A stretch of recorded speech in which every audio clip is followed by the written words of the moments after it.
Assalamualaikum warahmatullahi wabarakatuh. Bagaimana kabarnya anak-anakku semuanya? Kelas 3. Semoga dalam keadaan baik-baik saja, sehat walafiat. Amin, amin ya robbal alamin. Marilah kita awali pembelajaran kali ini dengan membaca basmalah. Bismillahirrahmanirrahim. Anak-anakku semuanya, kali ini kita akan belajar tema 2, subtema 1, muatan bahasa Indonesia.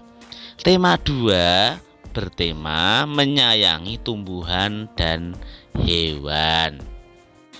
Kali ini kita akan belajar dongeng. Dongeng adalah cerita khayalan yang tidak benar-benar terjadi di dunia nyata. Nah, kali ini bagaimana membaca dongeng? Membaca dongeng yang perlu diperhatikan adalah 1. Lafal. Lafal adalah cara seseorang mengucapkan bunyi bahasa. Kemudian intonasi. Intonasi berarti ketepatan pengucapan bunyi bahasa. Ekspresi.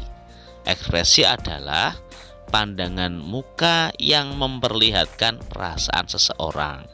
Karena dongeng itu juga menggambarkan perasaan seseorang, bisa gembira, bisa sedih, bisa kecewa.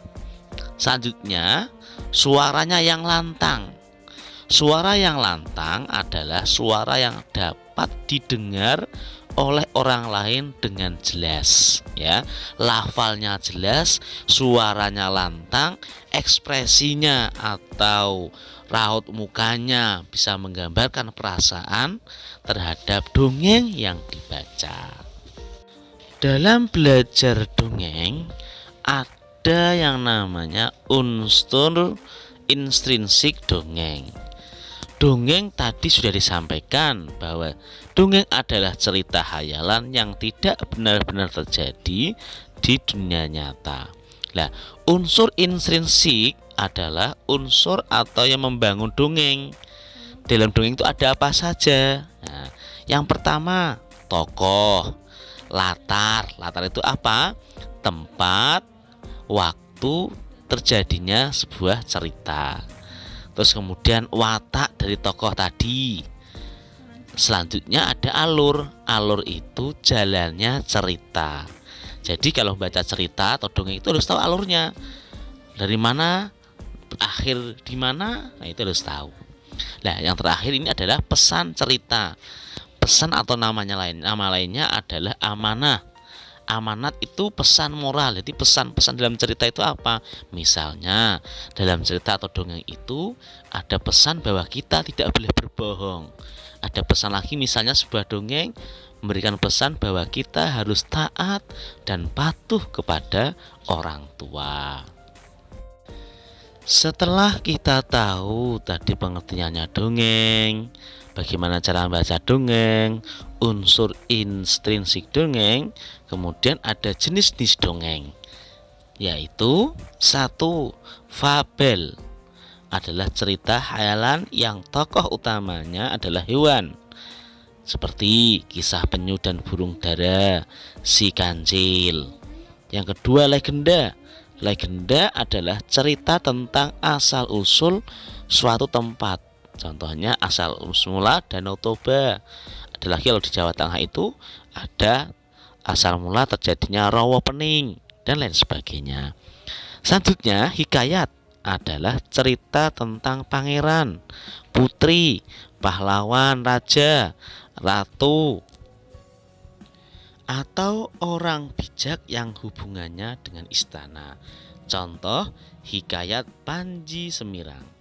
Selanjutnya, mite adalah cerita tentang kesaktian, hal ajaib dan suci, atau hal yang berhubungan dewa atau khayalan.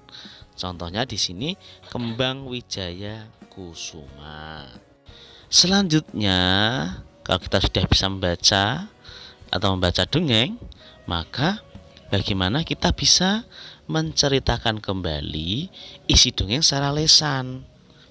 Bagaimana caranya? Yang pertama, dengarkan atau baca dongeng dengan seksama dari awal sampai akhir. Dua, catatlah tema, tokoh, sifat tokoh, dan latarnya. Yang ketiga, catat semua peristiwa atau alur atau nama lainnya jalan cerita yang terdapat dalam dongeng. Ceritakan kembali isi dongeng dengan kalimatmu sendiri. Gunakan struktur kalimat yang jelas dan mudah difahami. Anak-anakku semuanya, membaca dongeng sudah, mengetahui unsur intrinsik dongeng sudah, kemudian menyampaikan dongeng yang dibaca sudah. Sekarang yuk memerankan tokoh dalam dongeng. Ya, bagaimana caranya? Sebelum bermain peran, kamu perlu melakukan hal berikut. Ya.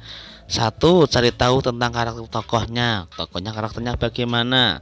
Bisa misalnya penyabar, bisa penakut, bisa pemberani, dan lain sebagainya. Cari tahu tentang cara bicara atau kebiasaan yang dilakukan tokoh. Kemudian pahami apa yang bisa diucapkan tokoh. Yang terakhir, lakukan latihan sebelum tampil berperan. Beranikah kalian memerankan sebuah tokoh dalam sebuah dongeng atau cerita? Latihan jadi artis. Nah, seperti di TV-TV. Nah, itu juga berlatih juga, nak. Nah, membaca dulu ceritanya, kemudian memerankan dengan penuh penghayatan. Demikian anakku semuanya, keterangan dari Pak Guru, semoga bermanfaat. Terima kasih. Assalamualaikum warahmatullahi wabarakatuh.